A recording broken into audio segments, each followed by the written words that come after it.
Sí.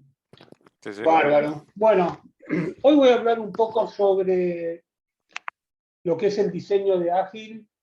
Quizá voy a tocar algunos conceptos preliminares que por ahí explican, digamos, qué significa el diseño, por qué tiene importancia en la construcción de software. Justo hace un rato estaba pensando, la mitad de ustedes va a decir, yo esto ya lo sé, y la otra mitad por ahí va a decir, no entiendo nada. Pero bueno, creo que la intención es refrescar algunos conceptos que sí son conocidos, aunque no en la teoría y en la práctica, y creo que las cosas que presento les van a dar una mirada a los que no están en el desarrollo directamente, pero van a entender un poco su participación o la importancia de su visión o su vista, ¿no?, sobre los procesos de diseño. Y finalmente voy a por ahí como proponer o decir dónde hay una relación entre el manejo del proyecto y el diseño. El machete no lo ven, ¿no? Bien. Tomé 20.000, digamos, muchas definiciones de diseño, pero enganché con esta. El diseño es un proceso previo de configuración mental, prefiguración, en la búsqueda de una solución en cualquier campo. En un equipo ágil, todos tenemos alguna participación en el diseño. Y el diseño está presente en todas las etapas que transforman el requerimiento del cliente o la necesidad del negocio en una solución digital. Los analistas modelan la información de dominio y presentan justamente modelos que reflejan el dominio, diagramas de caso de uso, modelos de objetos de colaboración. Los UX y UI es obvio el trabajo que hacen de diseño. Los devs están continuamente tomando decisiones de diseño, de mayor a menor detalle, traduciendo toda esa información de que hablamos anteriormente en las soluciones. Y los QA validan y deben conocer cuál es el propósito de diseño para maximizar la aceptación del cliente. Ahora, cuando hablamos de software, uno de los aspectos importantes es, digamos, bueno, si estamos diseñando software, y cuando hablo de diseñar software no estoy refiriendo a lo que tradicionalmente conocemos del diseño visual, de la experiencia propiamente dicha del usuario, sino al diseño del código, ¿no? Y ahí entramos a hablar de diseño modular. El diseño modular es la base de construir un buen software. El concepto de modularización se utiliza como para reducir la complejidad del sistema en componentes que pueden tener distinto grado de interdependencia e independencia y ocultar complejidad detrás de abstracciones e interfaces. Esto, en realidad, lo que quiere decir es que a pesar de que un código implementa una tecnología específica, un buen diseño busca generar un código que puede estar un poco desconectado de esa tecnología específica y comunica e intenta bien el propósito de su objetivo. Un caso simple sería el del mensaje. Construyo un mensaje, un módulo para hacer mensaje, pero un mensaje tiene un propósito genérico. Y detrás de ese módulo de mensaje puedo tener un módulo de texto, push notification, email, señal de humo, luces. Pero todos, si nos comunicamos detrás de una abstracción, entonces el diseño queda mucho más sólido y vamos a ver más adelante por ahí algunos refuerzos de ese concepto. Pero un buen módulo en sí es algo que es fácil de arreglar o de debuguear, que se puede reutilizar el código de ese módulo en otras aplicaciones, es confiable, es fácil de administrar en realidad, más que fácil de manejar, agrega colaboratividad, o es más colaborativo, pero esto lo que quiere decir es que si yo modularizo la construcción de un software, puedo obviamente pueden participar más desarrolladores en forma eficiente y eficiente y correcta. Y todo esto se traduce en una mejor calidad de solución. Un poco de antecedentes es que, y muchos de ustedes por ahí ni siquiera respiraron esa época, al principio y durante los 60 que empezaron a crecer los proyectos de software, no había en realidad demasiada metodología de ingeniería de construcción y la gente se ponía, digamos, a escribir básicamente. Los más grandes sistemas eran en COBOL, muchas variables globales, digamos, muchas cosas que hoy identificamos como nocivas en la construcción de un buen software. Y hacia finales de los 60 empezaron a emerger los proponedores del software estructurado, ¿no? O el diseño, mejor dicho, estructurado. Y eso trajo los conceptos de acoplamiento y cohesión, los diagramas de estructura, análisis de transacciones, los flowcharts, la utilización de flowcharts de flujo y los flowcharts estructurados. Lo que estoy mostrando acá es como un diagrama que viene de esa época y que la intención, lo que quiero mostrar es que estos son ya los primeros intentos o lo que era la modularización en esa época y que al día de hoy, siguiendo quizás algunas heurísticas distintas, mantenemos los mismos conceptos. Dividimos el código en componentes, digamos, siguiendo ciertas heurísticas, y cada uno de esos componentes debe cumplir ciertas características, pero además todo el árbol tiene que cumplir otras características. Que de esos no voy a entrar en detalle, pero por ejemplo, cada uno de estos módulos debe cumplir con tener poco acoplamiento y mucha cohesión, que ahora voy a explicar, pero además cuando uno mira la arquitectura o el layout de esto, busca un equilibrio, no algo demasiado profundo por un lado y poco profundo por el otro, o algo demasiado expandido.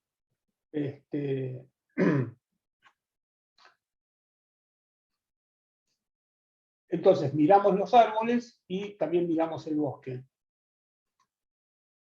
Interesante, quería mencionar, Larry Constantine es el que empezó, o él en realidad plasmó, el concepto de cohesión y acoplamiento. Y lo interesante de este hombre es que él era principalmente un ingeniero de software, pero además hizo un máster en psicología, y su concentración en realidad sobre al escribir la metodología de Structured Design, no era solamente un tema de artefactos, de software, sino cómo pueden las personas trabajar mejor para construir mejor software, ¿no?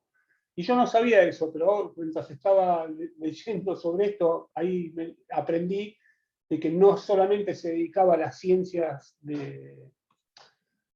informáticas, sino que también dedicaba, y hizo más bien creo que un posgrado, un PhD en psicología, comportamiento, behavior, no me acuerdo qué. Digamos que es como el padre de estos conceptos que al día de hoy siguen siendo vigentes en nuestro desarrollo diario. ¿Qué es acoplamiento y qué es cohesión? Acoplamiento, perdón, y cohesión. El acoplamiento en los módulos significa que módulos de software dependen de otros módulos de software. ¿Y qué quiere decir dependen? Que, como ven en el dibujo del coupling, procesos o decisiones que se toman dentro del cuadrado de arriba, por ahí dependen de condiciones que suceden en el cuadrado de abajo, y eso implica que están demasiados acoplados y que un cambio que hagas en uno puede impactar el comportamiento del otro. ¿Esto qué hace? Y si vos cambiás algo en un lugar de tu software, el típico, lo que te dicen los clientes, cambiaste algo en un lado y cagó algo en otro lado. Bueno, eso es producto generalmente del acoplamiento. Entonces, un buen software, un buen sistema, debe tener módulos de bajo acoplamiento. Después vamos a ver distintas categorías de acoplamiento sin entrar demasiado en detalle. Y cohesión es lo contrario. Cohesión es un módulo, tiene todos los elementos y procesos de decisión cubiertos en sí mismo y no depende de otro módulo para realizarlo.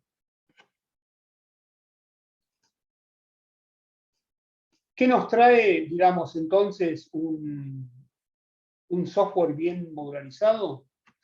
Que cuando hacemos un cambio, si tiene un buen diseño, ese cambio se hace en un solo lugar, implica no tener que hacer cambios en distintos lugares. Por decir, vamos a agregar la aceptación de tarjeta, no de tarjeta, vamos a decir, vamos a aceptar, vamos a trabajar con centígrados y Fahrenheit en una aplicación que solamente usaba centígrados. Bueno, la conversión o el cálculo de temperatura debería estar en un solo lugar del sistema y no tener que ir a múltiples lugares del sistema para hacer ese cambio o adaptación de aceptación de la nueva funcionalidad. Está relacionado con la otra, que es la lógica, que es cuando hay algo, una unidad de comportamiento tiene un solo lugar. Es decir, vuelvo al ejemplo, si hago un cálculo de convertir Fahrenheit a centígrados, eso debería estar en un solo lugar del programa. Muchos lo pueden llamar, pero ese código debe existir en un solo lugar. Si vuelvo al ejemplo del mensaje que dije antes, es exactamente lo mismo. Si tengo algún proceso que envía mensajes, ese proceso debería estar en un solo lugar y todos los demás lo consumen. A veces sucede que es más fácil o más rápido, o por cuestiones por ahí hasta de infraestructura, se duplican o triplican pedazos de código, pero eso es generalmente lo que se busca después refactorizar para lograr eso, unicidad y unicidad de lógica. Los propósitos de un módulo deben ser simples, o sea, vamos a ver por ahí más adelante que un módulo debería tener un propósito. Una función tiene un propósito. Un objeto, una clase tiene un propósito. Un mal diseño implica algo que tiene múltiples propósitos. Si habláramos de una... Hay cuestiones, por cierto, que son cuestionables. Si habláramos de una calculadora, alguien podría decir que, bueno, el propósito es calcular, y otro te diría, no, el propósito de este es sumar. Y hay otra clase que suma, y hay otro módulo que resta, etc. Pero, digamos, son cuestiones de un poco de criterio, inclusive de tamaño, ¿no? De tamaño de la aplicación. El costo de un módulo bien diseñado es pequeño y el costo de un módulo mal diseñado es grande. Esto, digamos, sale un poco como reflejo de las otras características. En un módulo bien diseñado se entiende rápidamente la cadena, la lógica, de dónde vienen y a dónde van los parámetros que entran y salen de ese módulo, cuál es su relación con los otros módulos. Y si hay mal diseño es difícil seguir ese camino de lógica, o se pierde, o desaparece, o se corta en lugares que es de difícil comprensión. Extensión. El sistema puede extenderse o ampliarse con cambios en un solo lugar. Bueno, esto en realidad es una mirada de otro lado de lo que vimos antes de la lógica, pero si el sistema está bien modularizado, entonces puedo aplicar un cambio o agregar una funcionalidad en un único lugar del sistema para que todos los que consuman ese comportamiento automáticamente queden extendidos. Si está mal diseñado, tengo que aplicar ese cambio en múltiples lugares. ¿Hasta acá alguna pregunta?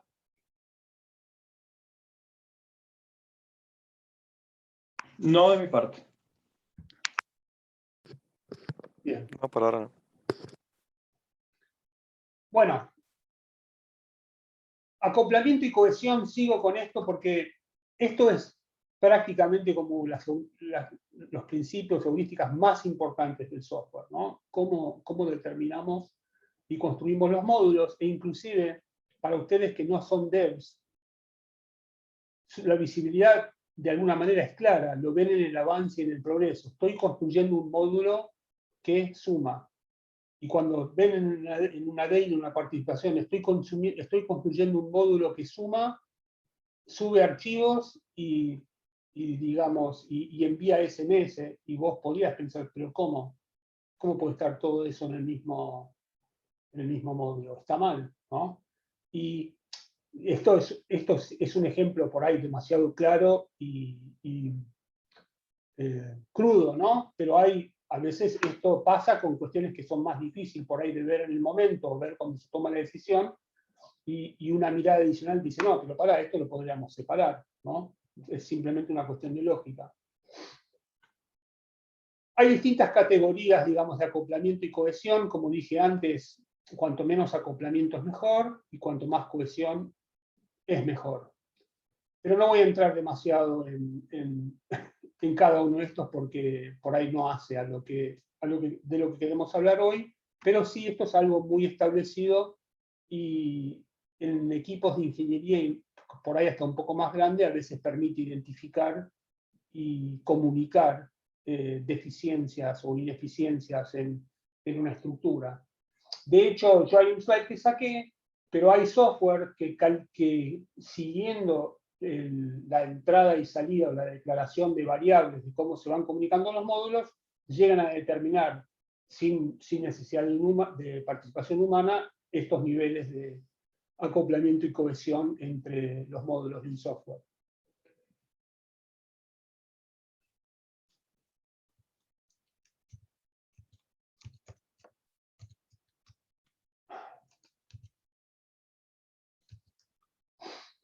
Bueno, entonces, con todo esto, o con la introducción del análisis estructurado y las tareas de diseño y las heurísticas de modulización, etcétera, etcétera, la realidad es que, siendo que las actividades de diseño y todos estos artefactos producidos tenían una fase muy explícita y clara, la fase de diseño, venía la fase de análisis, después venía la fase de diseño.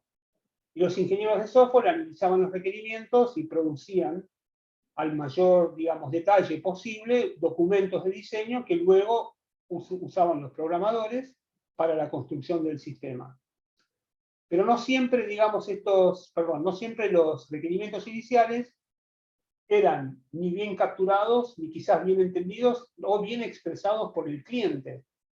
Y sucedía que, pasado el tiempo y una vez construidos y entregados, el cliente identificaba la diferencia entre lo que estaba hecho con su expectativa, dando inicio al famoso y conocido proceso de desgaste de lo que es el desarrollo waterfall, ¿no? Y de ahí el ejemplo que supongo que todos lo han visto en algún que otro post en Slack o en otros canales. Cómo lo explicó el cliente, ¿no? Cómo el líder del proyecto lo entendió, cómo el analista lo diseñó, cómo el programador lo escribió, bla, bla, bla, ¿no? Hasta el que al final, también agrega el toque de facturación y marketing, pero se entiende el concepto, ¿no? Al final el customer recibió nada que ver con lo que quería originalmente, aunque bueno, no es nada que ver, acá es más bien no exactamente lo que él pretendía. Y el factor fundamental acá en realidad es el tiempo. Es decir, pasó mucho tiempo entre 1 y 12. Y de ahí viene, ese es lo que origina el proceso de desgaste. Que hubo un montón de inversión y un montón de inversión de tiempo, inversión de dinero y de expectativa que aumenta, digamos, la sensación, o mejor dicho, no la sensación, el impacto del fracaso.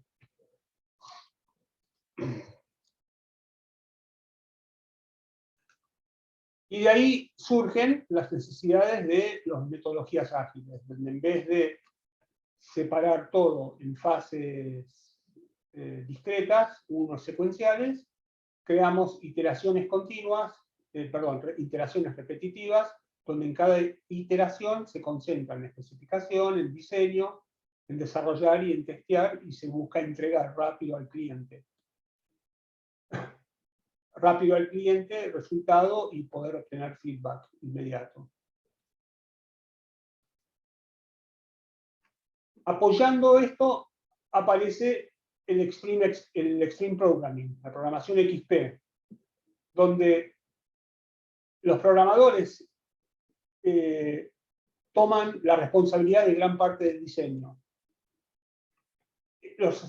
La gente de XP rechazaba las grandes actividades de diseño, digamos, upfront, al comienzo, e inclusive rechazaban en realidad cuestiones comunes como utilización de patrones y lenguajes de diseño, como el UML. Se basaban más en seguir las heurísticas de la modularización, de qué significa el correcto construcción de código, además de que inventaron, digamos, unas nuevas que extienden sobre eso. Y en XP, entonces, es necesario que el desarrollador esté como diseñando continuamente. Y fundamentalmente que cumpla con los preceptos básicos y buenas prácticas de programación.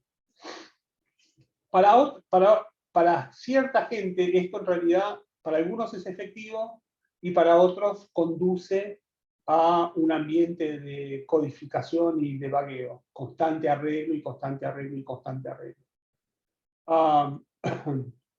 Entonces, otros proponen algo un poquito más en el medio, pero voy a pasar a, perdón, me olvidé. Ken Beck, que fue el inventor del Extreme Programming, él estableció las 4 reglas de buen diseño. Que un módulo tiene que pasar la prueba, que cuando lees un módulo, esto tiene que ver con código, podés verlo y darte cuenta de qué es lo que quiere hacer, que ese módulo no duplica el esfuerzo de ningún otro módulo, que lo que hace es único, y esto ya lo ven que tiene que ver con los principios de que hablamos antes, y que ese módulo tiene la menor cantidad de elementos posibles para cumplir con su propósito. Él acá no está hablando de unicidad, por ejemplo, de propósito, pero, digamos, el fewest elements encierra un poco la práctica de unicidad de propósito en la construcción del módulo. Perdón, que se me escapó el...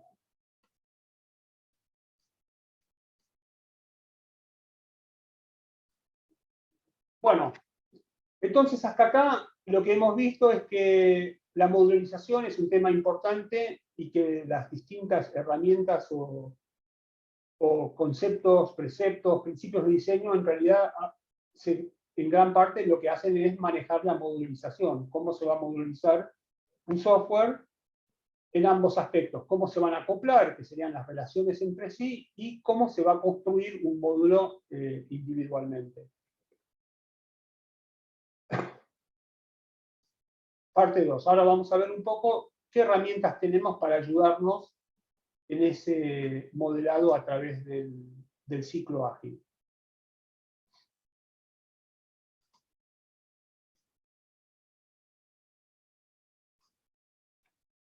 Como dijimos antes, el diseño y la planificación anticipada fueron uno de los principales factores por el cual el gran porcentaje de proyectos y de software fracasaron, en su totalidad o parcial. Ya todos saben de estadística que hasta hace unos años se hablaba de un 35-40% de fracaso de proyectos de software. Hoy en día esa estadística mejoró, después más adelante voy a mostrar algo que vi, pero también creo que ha cambiado, obviamente ha cambiado la ubicuidad de proyectos de software. El software está en todos lados, en todos los tamaños, y hay proyectos quizás mucho más chicos ahora de lo que existía hace 20 años atrás.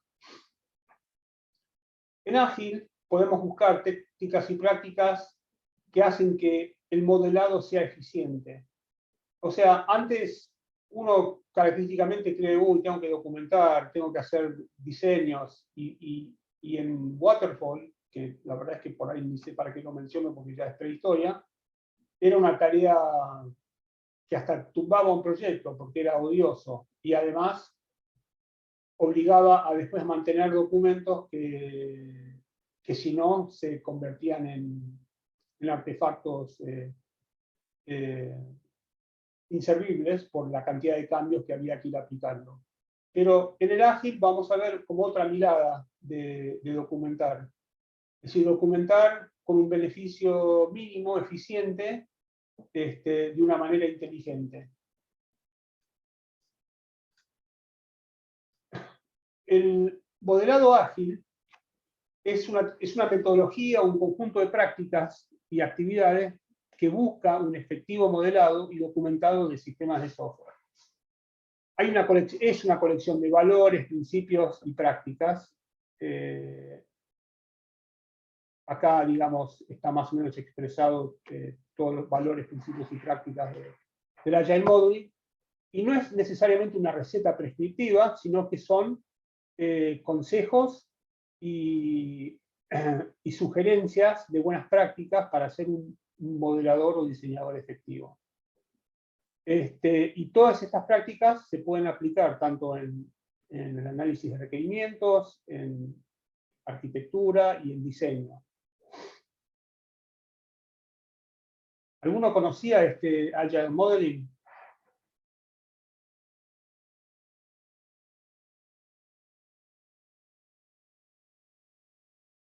No me suena, no.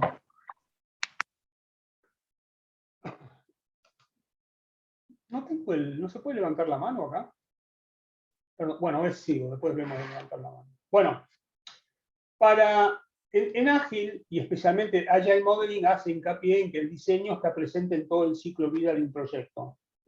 Al principio del proyecto, en envisionar la arquitectura, se hace un modelado más bien liviano para identificar y pensar a través de los temas críticos a nivel arquitectónico. Después, previo a cada iteración, se ahonda un poco más en el modelado. Y fíjate que acá hablan inclusive de un few minutes, quiere decir dedicar un pequeño tiempo al comienzo de iteración para identificar cuál va a ser la estrategia de construcción de esa iteración. Qué forma arquitectónica o qué diseño van a tener ciertos features, por ejemplo, que se van a incorporar en esa iteración. Cuando un feature en particular durante una iteración requiere solución, aplican el model storming. Otra vez, lightweight, les gusta el término lightweight. Lightweight for a few minutes es fundamental acá. Para un just-in-time, es decir, como dije antes, cuando hace falta, para hacer un análisis más detallado de un aspecto puntual de la solución. No me voy a meter demasiado en el Test First Design o TDD porque sería, digamos, cambiar un poco. Hemos conversado con el equipo sobre esto. Básicamente, si usáramos Test First Design, eso cambia un poco las cosas porque el diseño en sí está como expresado en el test inclusive. Entonces, algunas cuestiones no hace falta modelarlos porque ya están expresados, ya quedan expresados en un test. Refactoring implica para nosotros generalmente no un propósito de diseño o una sesión de diseño, sino una sesión de diseño implícito, mejorar algo que vemos, cómo podemos darle una mejor estructura.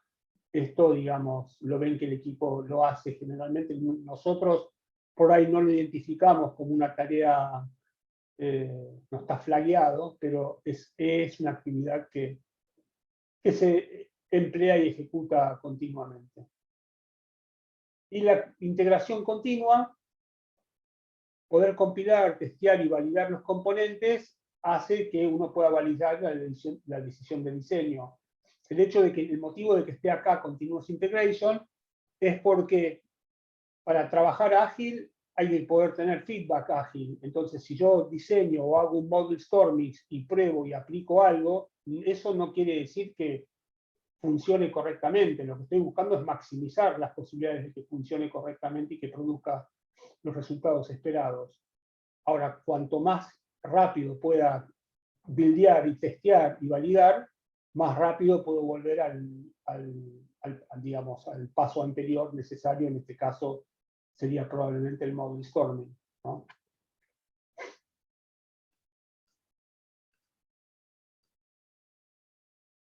Bueno, los principios perdón, porque ¿siguen viendo mi pantalla bien? ¿Sí? Sí. Okay. Los principios del modelado ágil o Agile Modeling, porque por la metodología, es asumir simplicidad, hacer las cosas lo más simple posible, aceptar o abrazar cambio, darte cuenta que el próximo esfuerzo no es tu objetivo inmediato. Esto para mí es un poco cuestionable, pero se refiere a concentrarse en el objetivo pedido para esa funcionalidad y no intentar extenderla sobre cosas no pedidas aún. por más que estén como obvias en el horizonte. Buscar cambio incremental, bueno, maximizar el retorno para los stakeholders. Modelar con un propósito. Si van a hacer un modelo de algo, que sea con algún propósito explícito y con un propósito lógico. Es decir, en realidad lo que quieren decir acá no es modelar porque tengo que modelar. O sea, tengo que hacer el diagrama de secuencia. No, estoy pensando en algo y me conviene, con un diagrama de secuencia lo podría expresar mejor, ¿no? De vuelta, creo que es una práctica que lo hacemos dentro de la empresa. Quizás lo único que podría decir es que muchas veces aparecen modelos que no persistimos y que quedan en papeles, quedan en computadoras o drives desperdigados por ahí. Trabajar con múltiples modelos. Después vamos a ver que hay una infinidad de modelos para trabajar y depende del caso, aplica uno u otro, o a veces aplican los dos porque dan una distinta perspectiva. Esto es algo más por ahí que los devs puedan entender.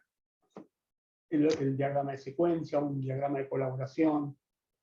Si estuviéramos trabajando más por ahí con sistemas de tiempo real, diagramas de estado, activity state. Y bueno, y los demás preceptos, quality work, rapid feedback, working software is your primary goal. Esto quiere decir que por más que me ponga a documentar o me ponga a modelar, en realidad siempre el objetivo es construir software. No es documentar ni es modelar. Y travel light es nada, es una insistencia en no documentemos de más, ni modelemos de más. Hacer lo más corto, lo más entendible posible un artefacto. Supplementary principles. El contenido es más importante que lo que representa, es decir, bueno, el objetivo es más importante del modelo en sí, y tener una comunicación honesta y amplia, es decir, porque la realidad es que parte del objetivo de modelar algo es para comunicar. Entonces uno tiene que modelar y rápidamente comunicar la intención del modelado. Y cuando recién hablaba de estos diagramas, que son diagramas de desarrollo, en realidad no son diagramas que no puedan compartirse con un cliente o hacer un walkthrough con un cliente. Un cliente rápidamente entiende los pasos de un diagrama de secuencia o de un diagrama de colaboración.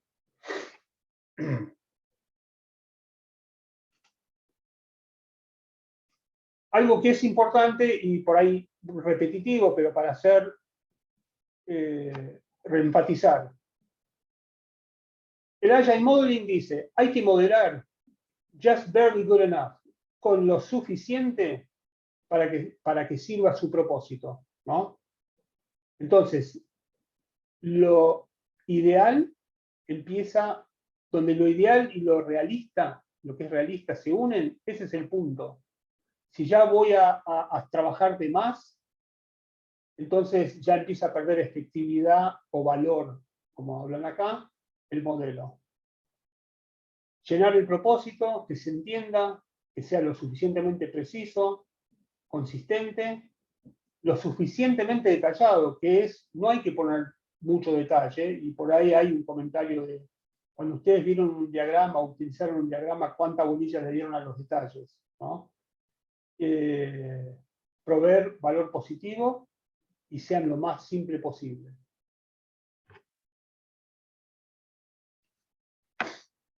Bueno, todo muy lindo, pero el diseño debe ser algo que unifique los criterios, las expectativas y todas las normas de...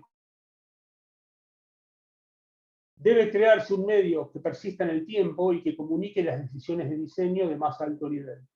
Y el diseño de un módulo de código surge del código mismo, pero el diseño de una aplicación no es tan obvio, ni aparente, y a veces puede ser ambiguo.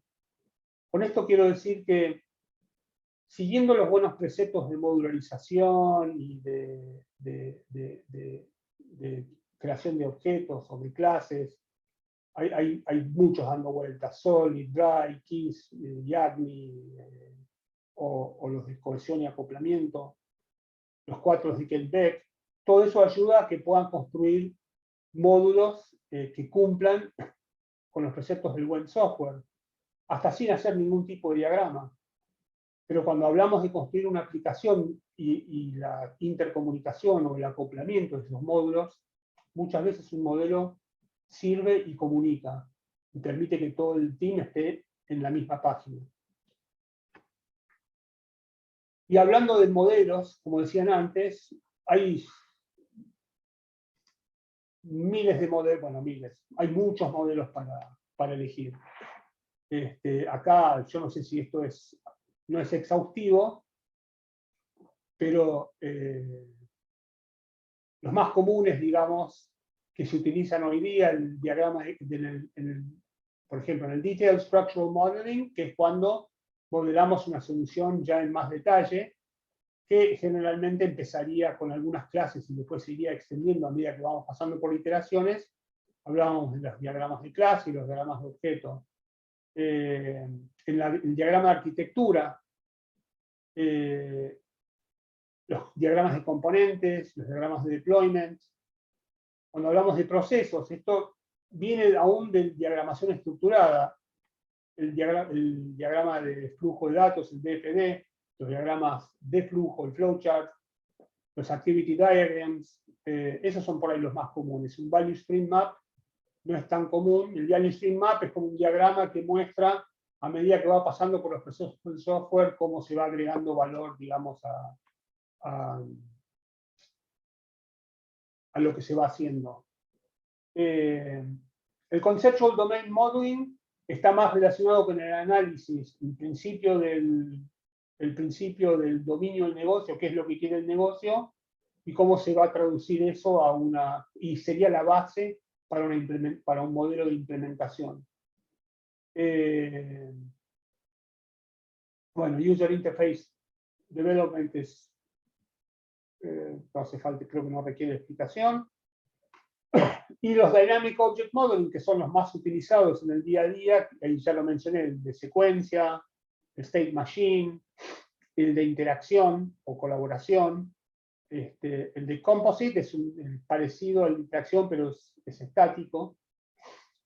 Y bueno, hay infinidad de modelos para elegir y todos son válidos y todos, digamos, comunican o pueden utilizarse para comunicar valor en el desarrollo de un software. Entonces, ¿qué podemos sacar de esto? ¿Cuáles son los action items de las tareas de diseño que podemos intentar aplicar en nuestro trabajo diario? Podemos customizar nuestro proceso de proyecto para que maximice que el diseño esté presente a través de todo el ciclo de vida del software. Se me fue un machete. Número 1. Anticipar el modelado de requerimientos. Cuando anticipamos el trabajo del negocio, los business stakeholders,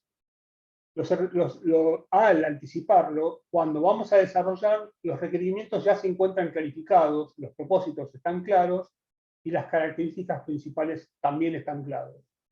Entonces, en el análisis detallado, al comienzo de la iteración, cuando hablábamos del light modeling, el objetivo es claro, las preguntas son pocas y están enfocados a aspectos del detalle. En cambio, si no hicimos un proceso, digamos, de modelado anterior o de interacción con esos requerimientos y clarificación, nos vamos a encontrar con que necesitamos volver hacia atrás para hablar con el stakeholder, para entender bien, antes de poder seguir con el desarrollo. Y esto es algo que nos pasa todo el tiempo, en realidad no porque pasa, digamos. Pero, voy a decir por otro lado, que tenemos muchas sesiones de estos y cuando logramos controlar el ciclo y tener la gente adecuada y la capacidad adecuada, somos, creo que, efectivos en atacar, identificar y tratar estos temas para que cuando llegue el momento de la iteración sea efectiva la participación del team de desarrollo. Si alguien quiere comentar algo, queda libre. Hola, yo. Menos de hecho, falta eso. Sí, gusto de error por permitirme hablar.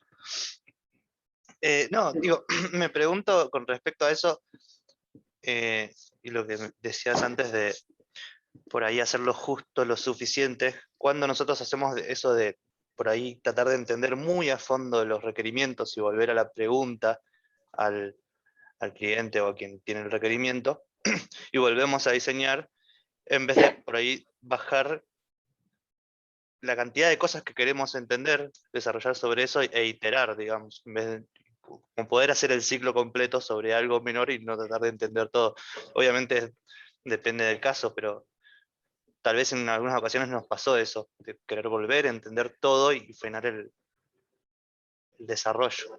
No empezar a hacer el ciclo, no terminar un ciclo entero. Digo. Eso. Sí, está bien. Obviamente, digamos, estas prácticas, porque cuando yo escribí anticipar el modelo de requerimientos, en realidad me faltó poner cuando es necesario anticipar el trabajo con los business stakeholders, porque no siempre es necesario, ¿no? Y es parte, digamos, de la determinación del equipo, quizás en el caso de nuestros equipos en concreto, de los analistas, de identificar lo que está en el backlog y de lo que se viene y decir, bueno, esto requiere trabajo anticipado, análisis anticipado, ¿no? Identificar y resolver incertidumbre. Esto es algo que, digamos, no, algo que hacemos, digamos, habitualmente. Quizás podríamos hacerlo, bueno, siempre todo se puede hacer mejor, quizás tener una perspectiva más explícita, ¿no? De cuál es la incertidumbre y la acción para resolverlo. Y en torno a eso tengamos una disciplina de investigación y definición para resolver las cuestiones de decisiones de tecnología y diseño. Utilizar medios para fomentar la colaboración entre los medios activos de ese research y la comunicación con los demás miembros del equipo y los stakeholders cuando aplique, ¿no? Pero, por ejemplo, en Matter, que teníamos como un poco esa visibilidad en el ciclo, eso se reflejó en documentos de estudio de soluciones, que tenemos una colección, facilitando las decisiones informadas y consensuadas, la visibilidad de todo el equipo y de los stakeholders y el planeamiento, ¿no? Creo que está bueno, digamos, adoptar esa práctica y sobre todo reflejado en algo. Es decir, identificamos, tenemos incertidumbre, están identificadas, está explicitado y está como documentado. Y vuelvo a esto, cuando hablo de documentado, no es la Biblia, ¿no? Es simplemente que persista, tanto para los que estamos, para los que puedan venir juntos o detrás nuestro.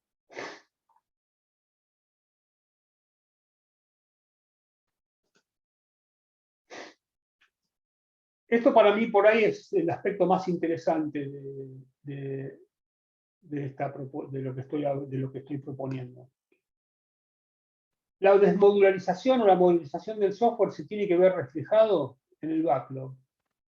Si yo cumplo con construir módulos de un solo propósito, con los menores elementos posibles, con el menor acoplamiento, entonces voy a tener los módulos pequeños. Y no va a suceder que cuando pregunten una daily, ¿en qué andás? Y estoy en el issue 2.12, y supongo que mañana sigo con el 2.12, y cuando llegan a 5 días después estoy con el issue 2.12 y mañana sigo con el issue 2.12, ¿no? Eso no voy a decir que es un absoluto, pero tiende a reflejar stories que pueden traducirse, porque está bien, no es necesariamente cierto, pueden traducirse en mala modularización, ¿no? De mínima, si no es mala modularización, es mala entrega de valor incremental, ¿no? Entonces creo que si fuéramos hacia atrás, si miráramos esos diagramas de modulares o estructurados modulares, que los módulos que tengamos en un diagrama podrían mapearse con módulos hechos, por ejemplo, en nuestro Jira. Otra discusión es si estamos hablando si son stories, si son subtasks, qué tipo de visibilidad tienen, ¿no? Pero creo que la buena descomposición modular se puede reflejar en el backlog. Y al final hago esta, digamos, en cuanto a la utilización del tool, es como decir, bueno, los features los tenemos reflejados en épicas, en user stories o features mismos, por ejemplo, en el caso de Jira, que nosotros no lo usamos, pero tiene el issue feature, para tener una trazabilidad. Los stories o las funcionalidades decididas de solución están reflejadas en stories o en el subtask, son improvements. Módulos bien diseñados cumplirán con la premisa ágil de issues que tardan en no más de 2 días de construirse, ¿no? Y los modelos, tengámoslos en un repositorio y que estén relacionados con los issues, para que no solamente sean un documento de pensamiento, que es un valor de por sí, sino que sean un documento de comunicación y que sirvan para guiar el trabajo colaborativo de todo el team. Y finalmente, mostrar valor. Cuando los módulos tienen la capacidad de mostrar valor a los stakeholders, aunque no sea el valor final objetivo del software, el avance es mucho más medible y respaldo los criterios de diseño mencionados en el número 2. Pum, pum, pum, pum, pum, pum, pum.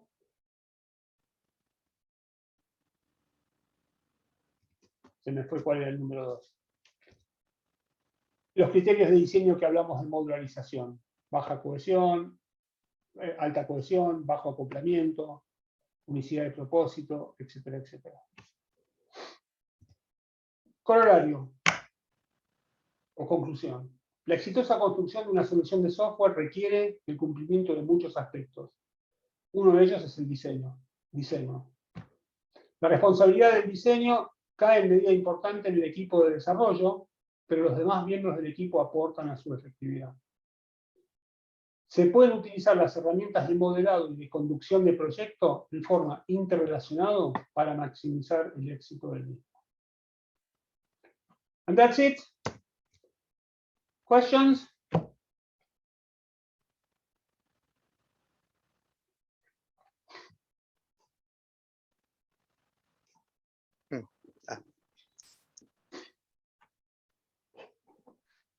¿Preferís que sí o que no? Los dejé en la primera curva. No, dale, ¿cómo que no?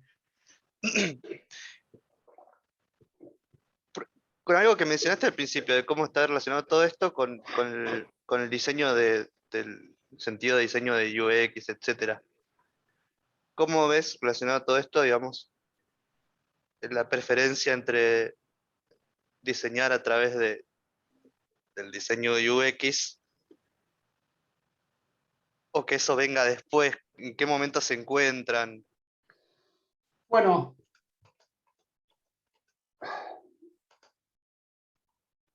cuando hablamos de anticipar el modelado de requerimientos, ¿no? Esto en realidad es algo que estaba explícitamente en los preceptos del Agile Modeling. Y ellos consideran que las acciones de UX son parte del requerimiento y que uno debe anticipar qué features requieren qué nivel de trabajo de usabilidad, ¿no? ¿Viste? Hay features que, bueno, se lo pasabas, me diseñás una UI y ya está, pero hay features que requieren grandes esfuerzos de UX, inclusive de UX Research, ¿no? O sea, dependiendo del proyecto que estamos hablando. Entonces, esa parte de diseño de solución en realidad está, si bien lo hacemos durante toda la iteración, todas las iteraciones, y cuando llega el punto de atajar ese feature hay que hacerlo, pero a ver, por decir, si tenemos expectativa de construir el feature del checkout con reloj, ¿no? El smartwatch checkout en septiembre, y bueno, pero hay que empezar a anticipar, UX por ahí tiene que empezar a trabajar en agosto o julio. Porque es un input de requerimiento, el resultado de UX. Bien. Does that answer your question? Sí. Está bueno pensarlo como input. supongo que se resuelven iteraciones esto, pero muchas veces el buen diseño de UX requiere entender bien como los requerimientos o cosas que las termina analizando el desarrollador, y el desarrollador ya está trabajando en una etapa posterior al diseño, entonces supongo que son iteraciones y por eso vuelve, pero por ahí pasa mucho eso, el diseño después falla con algo que encontró después el desarrollador, y por eso digo que en algún momento se cruzan esas dos cosas. Si bien es una Bueno, entrada de requerimiento, no es tan siempre así que está primero, está listo, y después va el resto. claro, pero es todo parte del tema ágil, porque vamos a decir que se hace ese trabajo vamos a decir que fue un feature que requirió research en el campo, ¿no? Habla con clientes, pruebas, a ver, lo que vos quieras. Ahora hay una decisión de empezar a implementarlo y el team empieza a implementarlo con una total claridad de propósito, ¿no? Pero resulta que surgen temas con responsive, en tablet, ¿viste? O sea, hay total claridad de a dónde se quiere llegar, pero ahora hay cuestiones de diseño que, digamos, como que no terminan de encajar, ¿no? O se identifican inclusive cosas que no se previeron al principio. Uno de los puntos fundamentales donde fallaba el waterfall, por ejemplo, en ese sentido, es que ya los diseñadores estaban en otra cosa, ¿viste? No estaban, ya ni trabajaban en la empresa, ¿no? Y la comunicación de hablar de esos problemas era imposible. En este caso, en un equipo ágil se esperaría que, vamos a suponer que Bernie te hizo los diseños o el análisis de UX, que está disponible para iterar sobre eso, pero que los temas a resolver son mínimos, son de detalle. ¿Se entiende? Digamos, sería, no siempre sale algo que, cada tanto entiendo que sale algo que te explota todo por el aire, ¿no? Pero no es lo usual. Lo usual sería que estén resolviendo aspectos de detalle, y bueno, y si no son de detalle, está la gente disponible para resolverlos.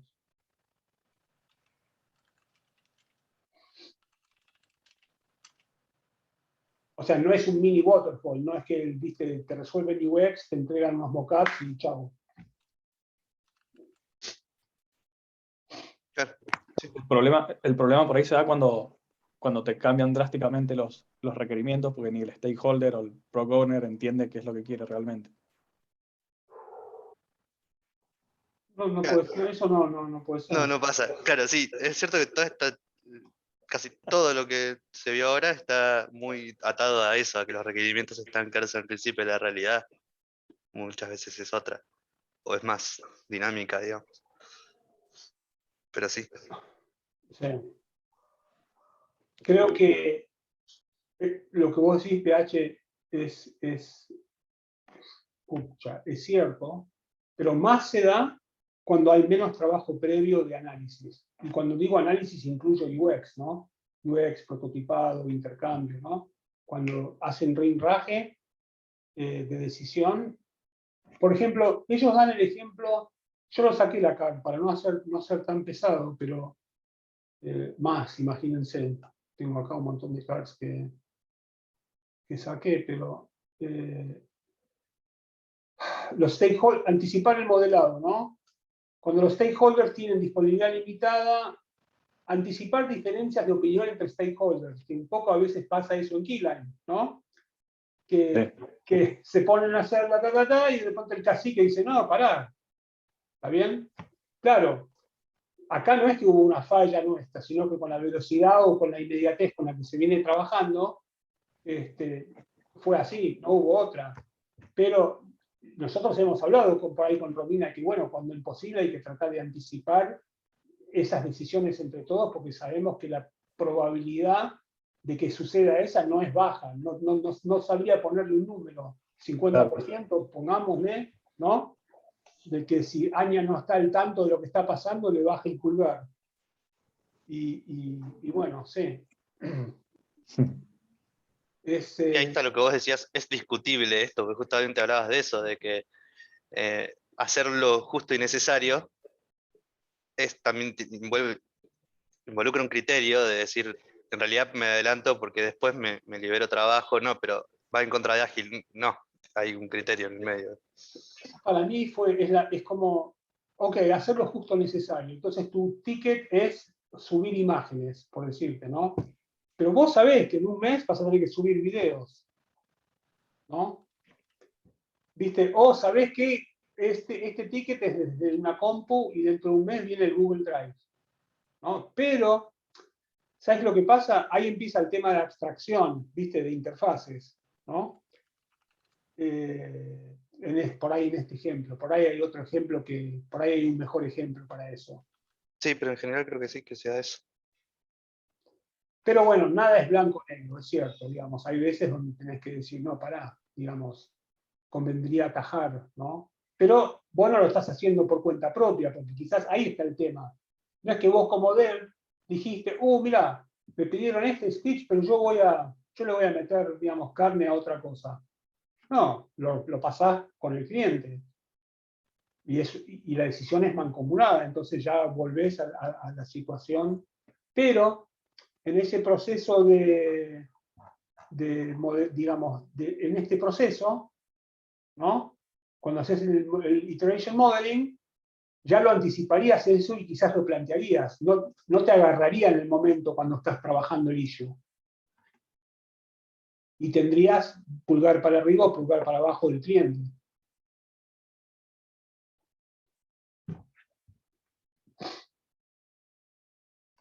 Sí, igual te digo que, por ejemplo, ponele como esos comentarios o esas cosas que decís, no sé, hay que subir un video, pero tal vez el día de mañana hay que subir 5 videos, ¿no? O una foto y el día de mañana tenés que subir un video, ponerle como requerimiento. Eso te hace, digamos, replantearte el diseño al momento de hacerlo. Tal vez vos sabés que ahora tenés que subir una foto, pero sabés que el día de mañana vas a tener que subir un video. Entonces ya diseñás o modelás teniendo por ahí en cuenta eso. Inclusive si no va a pasar, digamos, pero ya lo haces así para soportarlo en un futuro. Entonces, digamos, no saber si se viene o no ese requerimiento te influye indirectamente en tus decisiones al momento de modelar.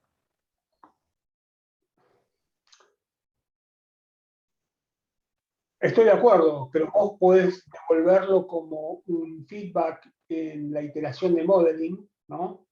Pues mira, suponente acá que es antes de comience una iteración para ver qué decide el cliente.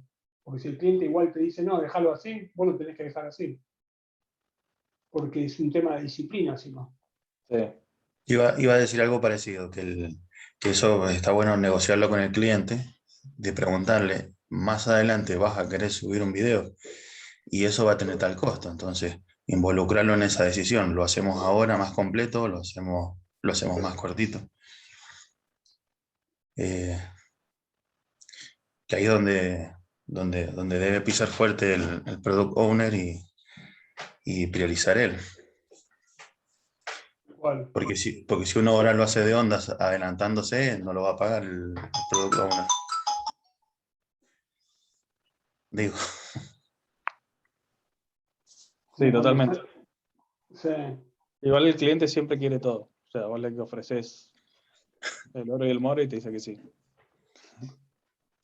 No, más Sí, vale, es si es por la cierto, misma. pero hasta que pones el precio al lado. Claro, si es por el mismo dinero, todos dicen sí, dame todo. Bueno, sí. Claro, pero cuando le pones el precio ya pasaron 3 semanas desde la implementación.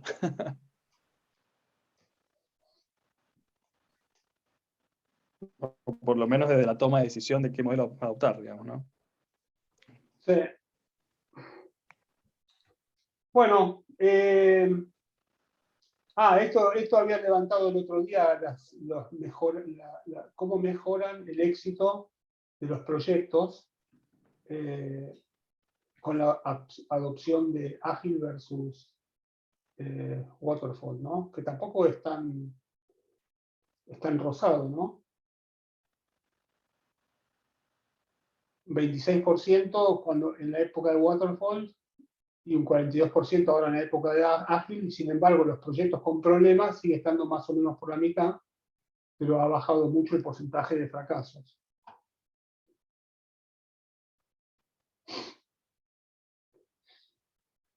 Bueno, gente, si no hay más preguntas, yo después voy a agregar algunos links, así, todo esto, muchas cosas que puse acá, obviamente son capturados de otros sitios, Y voy a ponerle los links, especialmente lo del Agile Modeling, que es bastante interesante. Y bueno, espero que, aunque sea haya dado una reseña, me parece que los que están en desarrollo, todos estos conceptos los tienen claros. Es simplemente como un refresher o una perspectiva, y los que no, por ahí aprendieron algo nuevo para saber que existe. Así que bueno, listo, no tengo, ¿cómo se llama? No tengo, ¿cómo se dice? Presentador, conductor. Gracias por escuchar y estamos al habla. Hasta la Bueno. próxima. Gracias, Alan. Buenísimo, Gracias. Alan. Gracias. Buenísimo. Gracias. Chao, chicos. Chao. Chao. Chao. Chao, chao, hasta luego. Adiós. Todo. Me hizo acordar de ingeniería de software, de administración de proyectos. De uno. Unos lindos recuerdos. Che, 42% nada más tienen éxito con Agile. Muy poco, ¿eh? Sí, tengo que... Sí, la verdad que sí.